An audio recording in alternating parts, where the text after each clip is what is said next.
madam এই নেন আপনারটা ম্যাডাম এটা আরে এটা এটা তো ম্যাডাম আর একটা ফাইল ছিল কিসের ফাইল এটা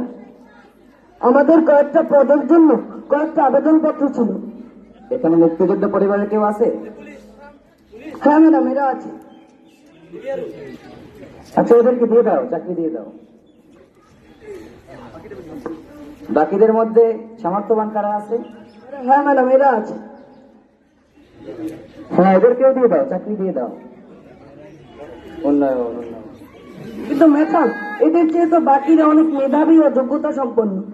আরে এদেশে তো মেধাবীদের কোনো জায়গা নেই ওদেরকে বাদ দিয়ে দাও উন্নয়ন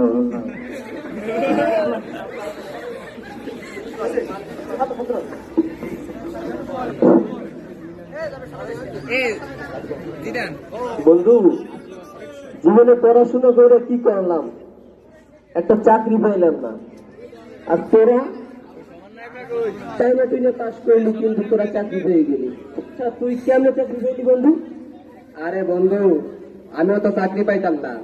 বাপের তো টাকা পয়সার অভাব নেই বাপ ওইখানে 20 লাখ টাকা মারছে মারার পরে তো চাকরি পাইছি নাইলে কেমনি চাকরি পাইতাম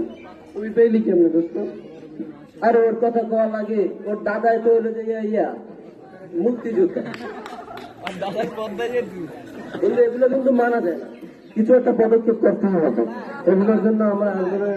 হ্যাঁ বললি যেমনি হোক এগুলো মানা যাইবে না আমরা মেধাবী স্টুডেন্ট আমাদের কোথাও চাকরি নেই এগুলো মানা যাইবে না চলো আমরা আন্দোলন করি কোথা আন্দোলন মানি না কোথা মানি না মানব না কোথা মানি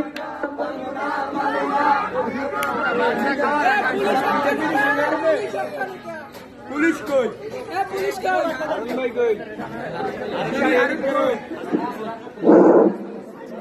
কোথা মানি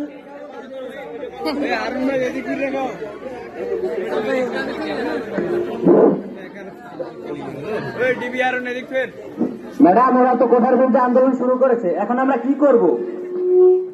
আরে ওরা তো সব রাজাকারের বাচ্চা ওদের কোনোভাবে মানিয়ে নাও ওরা তো কিছুতেই মানছে না ওরা কেন মানবে না ওদের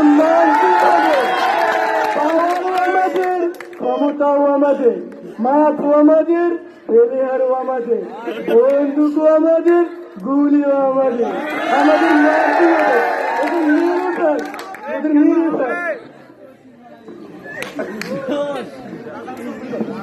রাজাকারের বাচ্চাদেরকে গুলি করে মেরে ফেল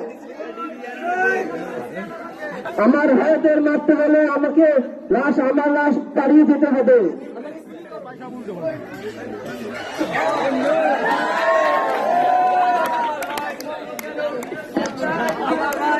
আমার ভাই মরল কেন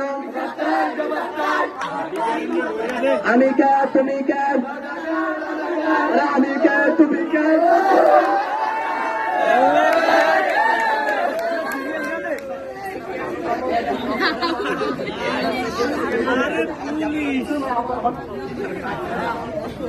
ম্যাডাম পিছনের মায়া আপনারও আছে আমারও আছে যদি বাঁচতে চান তাহলে পালান ওরা কিছুতেই মানতে চাইছি ম্যাডাম আমি পালালাম